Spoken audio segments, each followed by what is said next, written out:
This is like not at all a normal video that I would make. At least I don't think.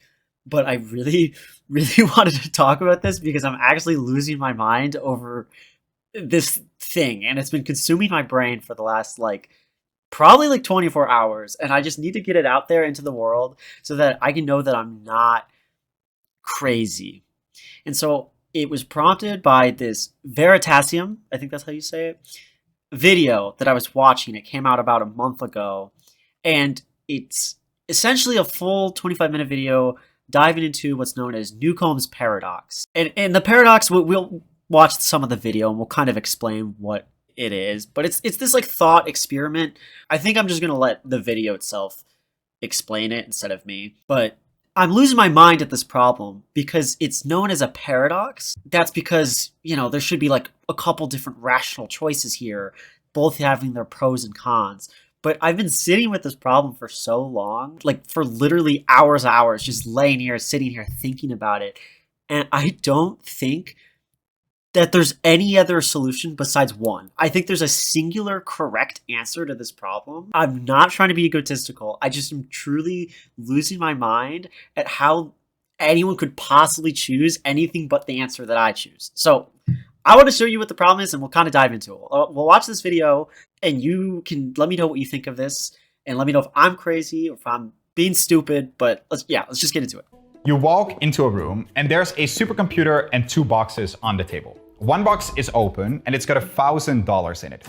There's no trick, you know it's $1,000. The other box is a mystery box. You can't see inside.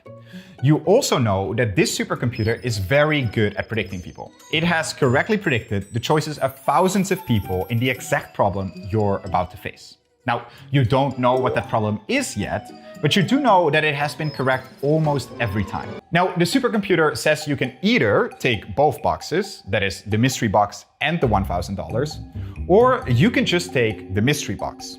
So what's in that mystery box? Well, the supercomputer tells you that before you walked into the room, it made a prediction about your choice.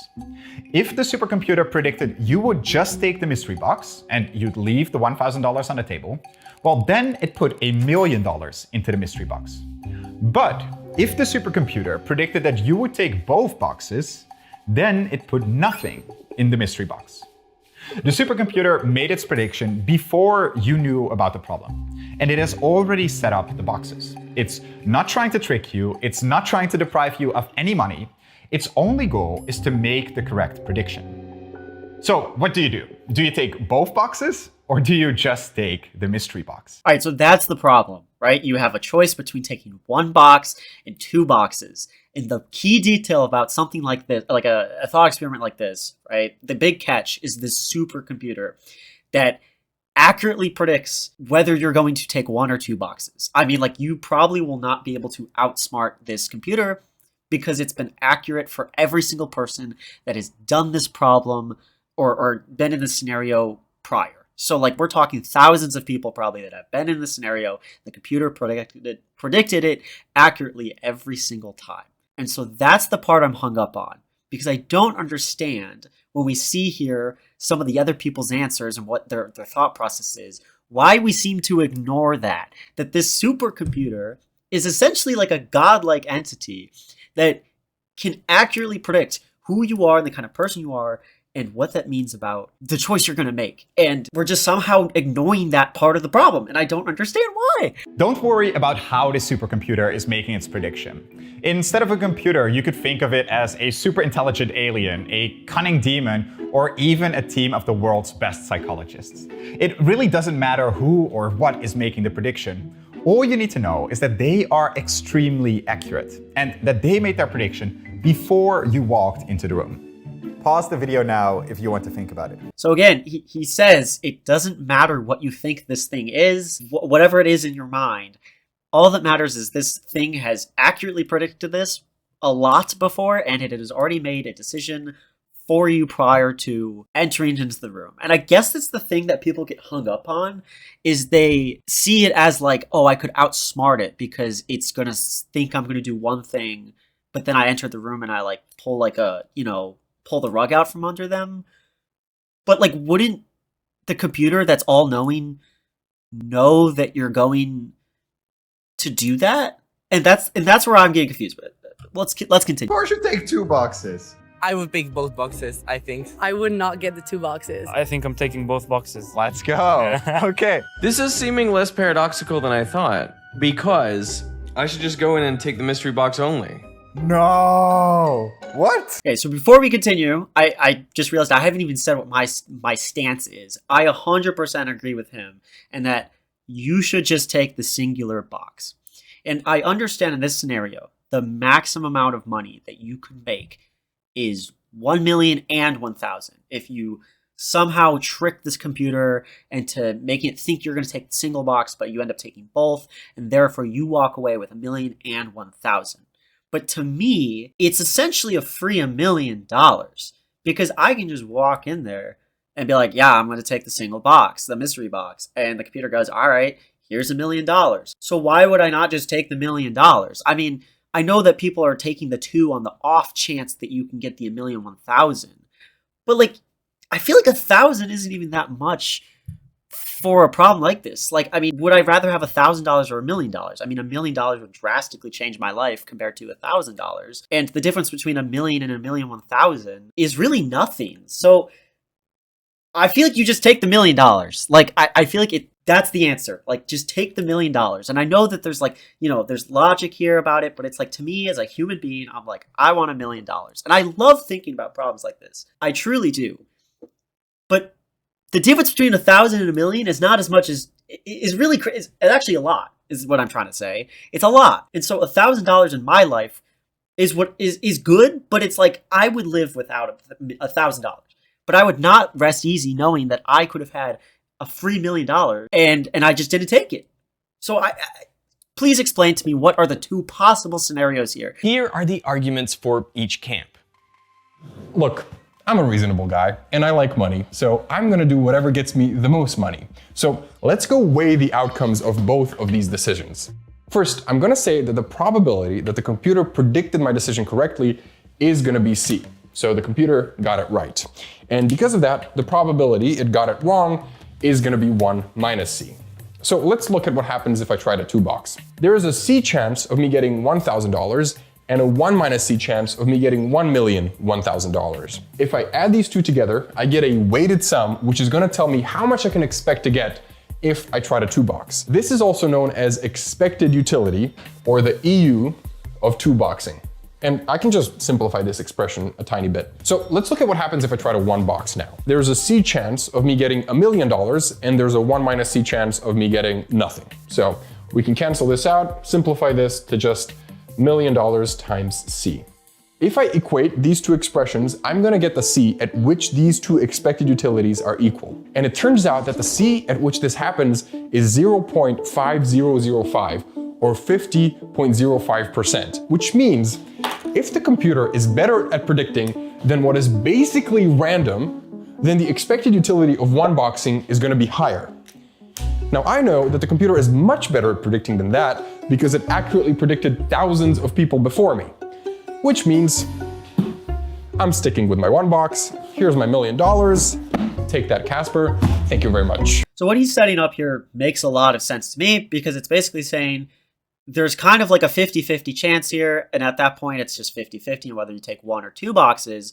But because we throw in the supercomputer, we know that the supercomputer is definitely predicting the accuracy of your decision and your choice higher than a 50-50 or random chance. Because again, the supercomputer has predicted the last 1,000 people correct. And that's a premise I'm going to ride on here too, is if it's predicted the last 1,000 people correct, that means if for it to predict you incorrectly, that's a 1 in 1,000th chance of happening. Which is like, you're telling me that you would take the 1 in 1,000th chance of getting 1 million in 1,000 instead of just the 99.999% chance of 1 million? That's where I just don't understand this at all. But let's see the argument for the 2 boxers. Okay, so you're saying it's not paradoxical because the choice is obvious. Yes, it's not a paradox because the choice is obvious. I 1,000% think that. So here's how I think about the problem in a way that actually makes sense. You know that the supercomputer has already set up the boxes. So whatever I decide to do now, it doesn't change whether there's $0 or $1 million in that mystery box. And that gives us 4 possible options that I've written down here. If there is $0 in the mystery box, then I could 1 box and get $0, or I could 2 box and get $1,000. But there could also be $1 million in the mystery box. And in that case, I would get $1 million if I 1 box, or I would get $1,001,000 if I 2 box. So I'm always better off by picking both boxes. This is known as strategic dominance, where I always pick the dominant strategy, which in this case is to 2 box. So give me those boxes. I also have to clarify before I continue in all this that this is not me critiquing the Veritasium video or the creators behind the Veritasium video. It's just, I don't understand this paradox at all. I think the paradox itself is stupid. The video is very well made. Wonderful creators. I love this channel. Let's continue. Again, the game theory of this, like, the argument actually makes sense. Like, this does make sense. The thing that I feel like he's missing still is the supercomputer. I feel like the paradox of this problem isn't even the problem itself. It's, can you understand the problem? Like, the paradox doesn't come from whether there's a one choice better than the other. It's, do you even understand what this problem is saying? Because that's the part that I'm losing my mind at, is the supercomputer is 100% right. It will always get it right. And so in this scenario with the strategic dominance, he's saying, oh, well, there's like a chance that it could be 1,001,000, which is more than 1 million. And it's like, yeah, but that has like a literal 1 in 1,000th chance, if not less, of happening. So just say in your brain, I'm going to take the mystery box and get $1 million, and the supercomputer that's all-knowing will go, all right, here's your $1 million. And you just take the $1 million. You can't apply game theory principles to a problem when you have not game theory happening. I mean, I'm not an economic, I don't know econ very well. But to me, the supercomputer makes this a completely different scenario from like 2 people competing to get an advantage. Like, that's not what this scenario is. The supercomputer does not want you to make less money or anything like that. The supercomputer just says, I think you're going to pick this. So all you have to do is say, okay, I'll get the $1 million. And it'll say, here you go. Like, it can't be that confusing, right? Like, okay, I decided I need to go to the whiteboard too. After watching the way he drew out this problem, I wanted to recreate it on the whiteboard here to kind of talk about the probabilities in the way that I understand this. And so what I drew out here is simple game theory, right? To me, game theory, again, not a economics person, but I understand it as 2 people that are trying to make rational decisions, and their choice depends on the other person's choice as well. So it's a matter of trying to decide what's the most optimal solution. And so in this scenario up top, I have this person or the supercomputer, or let's just say it's a person. There's someone that's standing in this room that is trying to get you to have the least amount of money, but they're making this decision based on what they think you're going to pick. And that changes the scenario completely from some sort of supercomputer that has a predetermined choice, right? And so then over here we have whether you choose 1 box or 2 box. So now the problem is framed as 2 people competing in a way to make the best choice to get the most money, for me to get the most money, and for this person to result in me getting the least amount of money. So we're both competing head to head. And this is where the game theory applies, because as you can see very clearly in this scenario where the person puts in $0, if I pick 1, I get 0. If I pick 2, I get 1,000. So, okay. In that scenario, it's better to pick 2 boxes because I get more money. What about in this scenario? They put in $1 million in the box. Okay, well, if I pick 1 box, I get $1 million. If I pick 2, I get $1 million and 1,000. I wrote that wrong. There we go. And so now you get $1 million and 1,000. And so very clearly now, this is exactly what he was saying in the video. You can see that you should always pick 2 boxes, because in this scenario, you will always be better off getting more money that way. And so that makes sense in this scenario when you have 2 people competing head to head, but not when you have a supercomputer that's just going to decide this for you. And we can think of this in a probability as well. So again, I'm going to ride off the assumption that there's about a 1 in 1,000th chance of this computer being wrong, which I personally think it's even more than that. I think that there's a 1 in a millionth, if not more, maybe even 0 chance of it being wrong. But again, in this problem, they said, okay, the last 1,000 people got it. This computer predicted it correctly. So let's just assume that. So that means that there's a 1 in 1,000th chance of it being wrong. So let's draw out those probabilities here. So if we're looking at this first quadrant, this first scenario, where the computer, imagine this is no longer a person, again, it is the supercomputer. And they put in $0 in the box. That means that they thought you were going to pick 2, and you only picked 1. That means that this is them getting it wrong. This is very rare. This is very rare that the computer is going to get it wrong. And since it's a 1 in 1,000th chance, we're going to say that this has a 0.01% chance of happening. That's how likely this is to happen. A 1 in 1,000th chance. And so what does that mean over here? Well, the computer said, I think you're going to take 1 box and give you $1 million because of that. And it was right. You got the 1 box. This means the computer's right. Therefore, the chance of this happening is 99.999% chance of happening. Huh. That's a little weird. All right. Well, then let's look at the probabilities here. So now we're looking at whether there's a probability of the computer being wrong or right for the 2-box scenario. So in this first quadrant, 2 boxes, they gave you $0 because they knew that you were going to pick 2 boxes. That's what the problem is. So that means in this quadrant, this is also a 99.999% chance of happening. And over here, this is when you outsmart the computer. Even though this is the highest amount of money that you can make, we know that it's a very low chance of happening because it means you need to outsmart the computer. So what does this mean? Again, 0.01% chance of happening. So we have these 4 scenarios where you have either a 1 in 1,000th chance of something happening versus a 99.999. And so of the two 99.999, it's either 1,000 or $1 million. And to me, I think I would take the 99% chance of getting $1 million over a 99% chance of getting 1,000. That's the logic to me. I don't see if there's another answer to this. Here's the hidden assumption for us 1-boxers. My expected utility calculations are based on probabilities that are using prior evidence of how accurate the supercomputer is, because the thousands of people that it accurately predicted before me is evidence enough for me that when I go for 1 box, there's going to be $1 million waiting in there for me.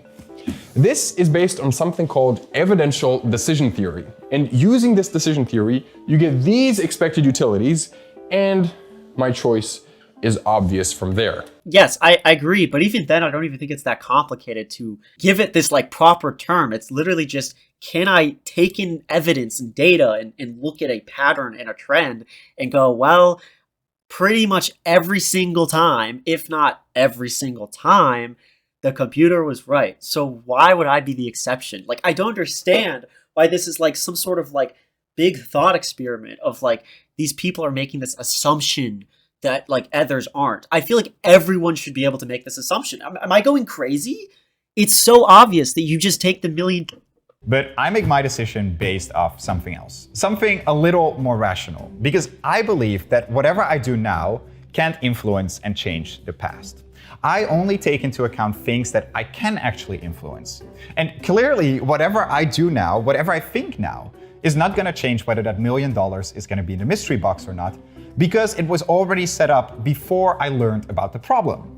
This is known as causal decision theory, where you only take into account things that you can actually cause. Again, this is where I feel like, no hate to this guy, but I feel like he's just misunderstanding the whole supercomputer thing. Because it's like, yeah, it was already set up for you, but the person that set it up, it wasn't just some random person that just, flipped a coin on whether they put 0 or $1 million. Because if that was the case, then absolutely you take 2 boxes. If it's a 50-50 shot on whether there's 0 or $1 million there, just take the 2 boxes. That I agree with. But it's a supercomputer that knows what you're thinking. So the computer knows you're going to think this way and therefore put $0 there. If you just look at this problem and say, well, I would like $1 million, so I'll take the $1 million. The computer knows you're going to think that and is going to put $1 million there. This is such a stupid logical thought paradox. Like, it's just so dumb because it's based on the premise that you even just understand what we're talking about. The scenario is so stupid. This is not like a Monty Hall problem or like the Chinese room thought experiment. This is not one of those logical kind of thought problems. This is, do you even know what we're talking about? There's a correct answer, and it feels like it's trying to trick you into thinking that there isn't. Whether I have faith in this thing being 90%, 100%, it actually doesn't really matter. I think you guys are imposing your will. Yes, it does. He's cooking, bro. Like, Yeah, you guys think that your decision, whatever you think now, is going to change the past. That's called wishful thinking. What do you mean? If the supercomputer predicts this at a 90% probability that it wouldn't matter? Yes, it does! Yes, it does! If it predicts at a 90% probability, then you should take the $1 million because there's at least 90% chance that you get $1 million.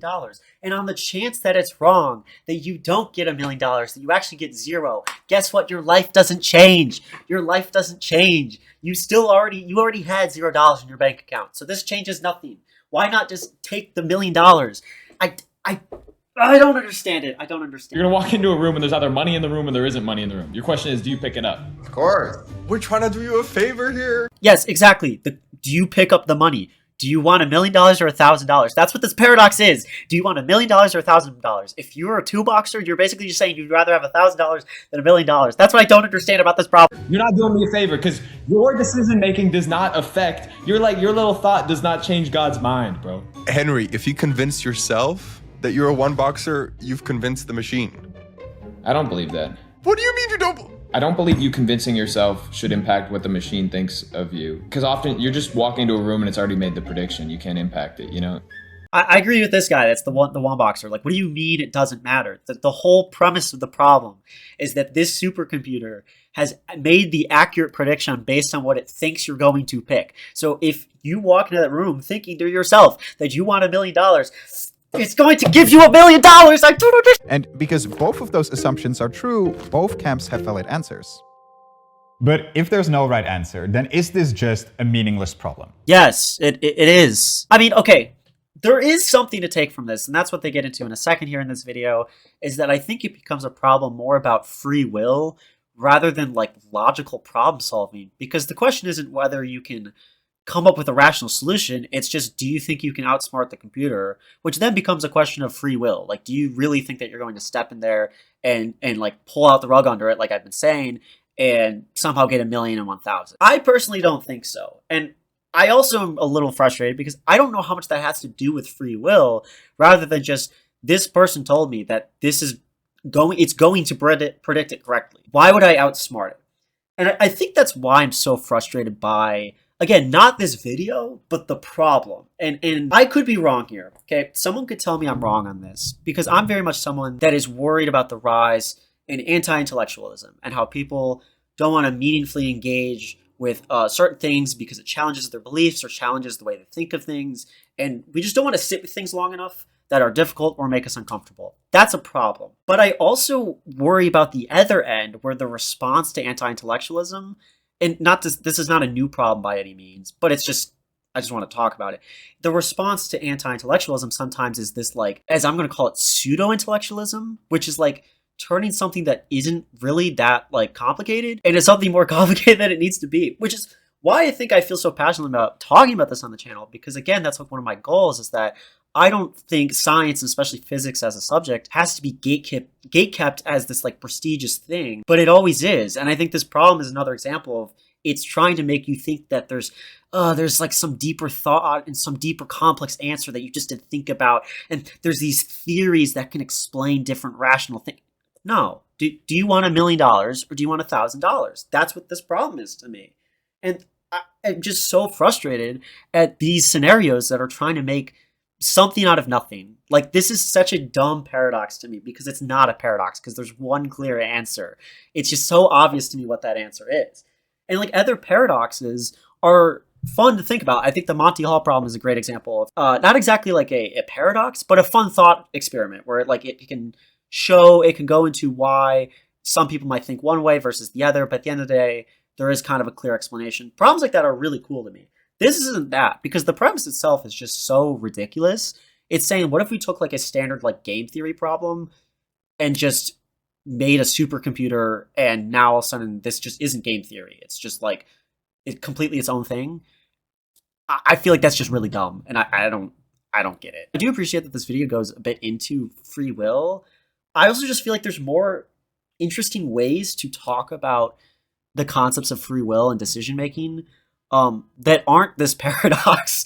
I think this is just like, I know this video is me just kind of yelling, but like this paradox itself just truly pisses me off, because it's like, there's so many more interesting things to talk about than this. And this just is so, I don't know. Maybe I'm just a hater. Again, maybe I'm just a hater because I love to talk and I love to like think about things.